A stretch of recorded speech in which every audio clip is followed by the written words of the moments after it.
असम एक बड़ी बाढ़ आपदा का सामना कर रहा है और हर साल आप देखते हैं जब जब मानसून का समय काल आता है असम में एक भयावह बाढ़ आती है।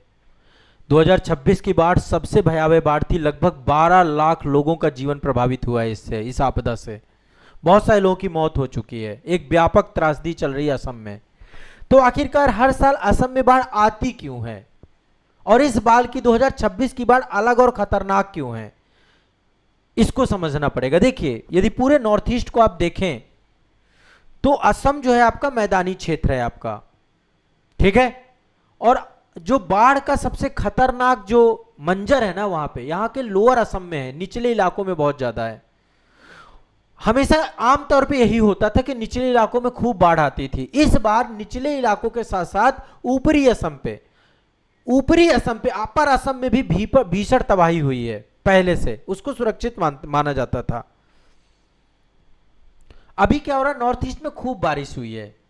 जितने भी पड़ोसी जो राज्य हैं, चाहे मेघालय हो, चाहे नागालैंड हो, है ना, अरुणाचल प्रदेश हो, तो यहाँ पे बहुत बारिश हुई है। लगभग सामान्य से 435 गुना परसेंटेज बारिश हुई है यहाँ पे। अभी कई सारी नदियां, यहाँ पे एक नदी है दिखो रिवर ने सारे इतिहास तोड़ दिए हैं। यहाँ पे शिव सागर जिला है, नेपालकुटी जिला है, वहां पर पानी की रफ्तार इतनी तेज है, सुनामी की तरह लहरें हैं। ये समझिए, इतनी हाइट है, 20 फीट ऊंची लहरें वहां पर उठ रही हैं। लोगों को टाइम ही नहीं मिल पा रहा। तो बहुत बुरी कंडीशन है असम की। और आज के सेशन में मैं चाह रहा हूं कि असम की बाढ़ को लेकर के डिस्कस किया जाए।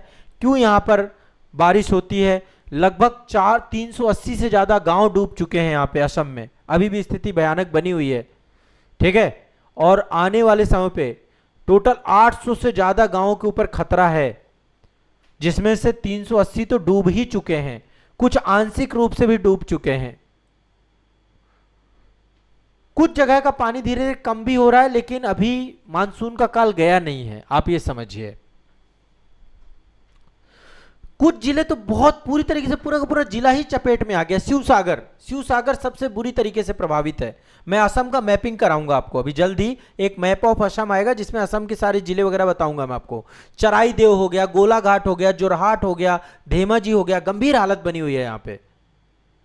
और देखिए, बाढ़ आपदा में आदमी का सब कुछ लुट जाता है, कुछ बचता नहीं है। जितना भी वो अपना अर्जित करता है वो सारा का सारा पानी में जलमग्न हो जाता है, खराब हो जाता है, घर द्वार। ये अब दृश्य देखिए, क्या दृश्य है, कुछ नहीं बचा। सामान्य पूरा जनजीवन बाधित हो जाता है, ट्रांसपोर्टेशन खत्म हो जाता है, आधारभूत चीजें ही नहीं होती, लोगों का जीवन। तो बहुत नुकसान हुआ है। देखो, खेती का नुकसान होता है, सबसे बड़ी चीज ये है। सरकार के द्वारा राहत शिविर तो बनाए जाते हैं और बहुत सारे लोग अभी राहत शिविरों में ही रुके हुए हैं। वहां पर राहत बचाव कार्य भी चल रहा है लगातार, एनडीआरएफ के द्वारा, एसडीआरएफ के द्वारा। स्थानीय प्रशासन भी लगा हुआ है, कई सारे सामाजिक संगठन भी लगे हुए हैं यहाँ पर। रणदीप हुड्डा जी, हमारे अलग पांडे सर भी हैं यहाँ पर। बहुत सारे लोग यहाँ पर जो है लगातार जो है प्रयास कर रहे हैं, ग्राउंड जीरो पर पहुंच रहे हैं, पीड़ितों से मिल रहे हैं, राशन किट दे रहे हैं, जरूरी दवाइयां दे रहे हैं। लेकिन जनरली असम में हर साल इतनी बाढ़ आती क्या है, इसके पीछे का कारण है असम की भौगोलिक बनावट। ब्रह्मपुत्र नदी का रौद्र रूप और मानसून की बारिश जब भी ज्यादा होगी, असम पूरी तरीके से 40% असम बाढ़ प्रवण, फ्लड प्रोन एरिया है। अब यहाँ पे आबादी भी बहुत बढ़ रही है चूंकि मैदानी क्षेत्र है। तो पहली बात तो देखो, असम चारों तरफ से मैदानी, मतलब पूरी तरीके से घिरा हुआ है, पहाड़ों से घिरा हुआ है। अरुणाचल प्रदेश में पहाड़ है, मेघालय में पहाड़ है, भूटान और तिब्बत पहाड़ है, पर्वतीय क्षेत्रों से घिरा हुआ है आपका। पानी का एकमात्र निकास स्थान, एक तरीके से राज्य एक सक्रिय यू आकार की घाटी में बसा हुआ है। तो पहाड़ों में जितना भी बारिश होता है सब मैदान पे आता है।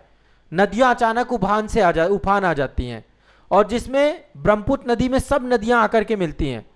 जितनी भी नदियां हैं नॉर्थ ईस्ट की, सब ब्रह्मपुत्र की सहायक हैं। 50 से अधिक सहायक नदियां हैं ब्रह्मपुत्र की। और जब जलस्तर बढ़ता है तो एक साथ पूरे ब्रह्मपुत्र का जलस्तर बढ़ जाता है। समतल पानी, समतल थोड़ा ना, मैदान कितना पानी सोखेगा, क्योंकि इतनी तेजी से सबसे ज्यादा बारिश होती है यहाँ पे मासिनराम, चेरापूंजी, मेघालय क्षेत्र में। तो इतना बारिश होता है तो सारी की सारी नदियां, और ब्रह्मपुत्र एक गुम्फित नदी है, लगातार अपनी धाराएं भी बदलती रहती है, किनारों को काटती भी रहती है, बड़े स्तर पे सेडिमेंटेशन भी होता है, उथला नदी तल हो जाता है, उससे मिट्टी और पत्थरों का जमाव लगातार हो रहा है। हिमालय की युवा पहाड़ियां बह करके ब्रह्मपुत्र नदी के साथ भारी मात्रा में मिट्टी, बालू और पत्थर लेकर आती हैं। नदी की गहराई भी कम हो जाती है, तो नदी इस कारण से थोड़ा भी बारिश होती है तो उसमें जल धारण क्षमता भी कम हो जाती है, किनारे तोड़ करके सीधा मैदानी क्षेत्रों में पानी प्रवेश कर जाता है। ठीक है, तो अभी बहुत बुरी स्थिति है असम की। और सबसे बड़ी चीज, हमारे देश का जो सबसे बड़ा दुर्भाग्य हुआ है, वनों को बहुत तेजी से हमने काटा है। असम में भी खूब वनों की, जंगलों की खूब अंधाधुंध कटाई हुई है। मिट्टी के पानी सोखने की क्षमता ही खत्म हो चुकी है। वेटलैंड एरिया हमने खत्म कर दिए हैं। यहाँ पे जितने भी दलदली इलाके थे, स्पंज एरिया थे, अतिरिक्त पानी को सोख लेते थे, अब यहाँ पे इंक्रोचमेंट हो चुका है, नगरीय आबादी बस चुकी है, शहरीकरण हो चुका है, बड़ी बड़ी बिल्डिंगें बना दी चुकी हैं। इस कारण से पानी जो है शहरों में, गाँव में घुसता है।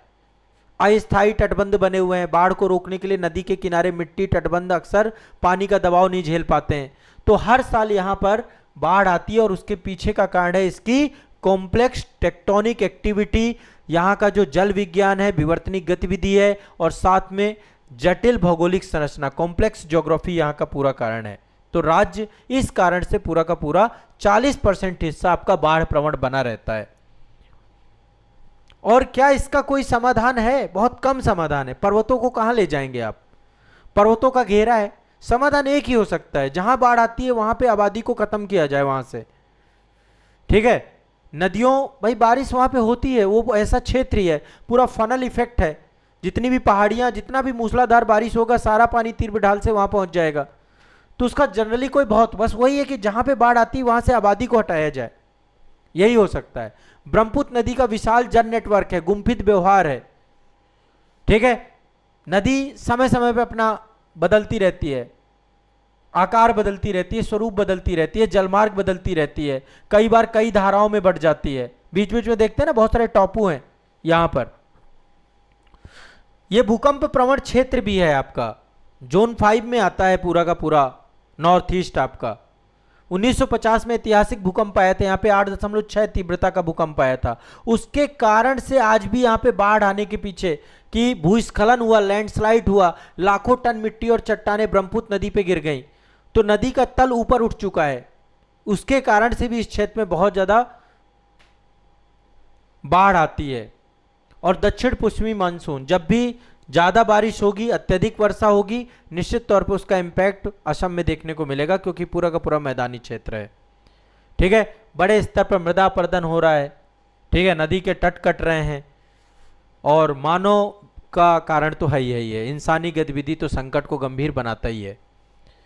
तो ये सारे कारण मिल करके हर बार यहाँ के जनजीवन को नुकसान पहुंचाते हैं, एग्रीकल्चर को नुकसान पहुंचाते हैं, वन्य जीवों को नुकसान पहुंचाते हैं। यहाँ पे काजीरंगा राष्ट्रीय उद्यान है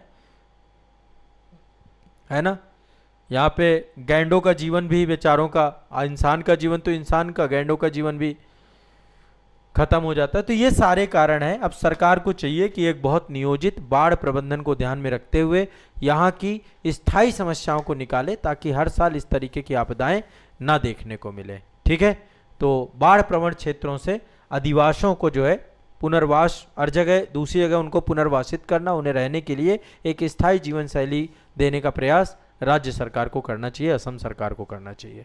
ठीक है, तो ये असम बाढ़ आपदा से जुड़ी हुई जानकारी थी।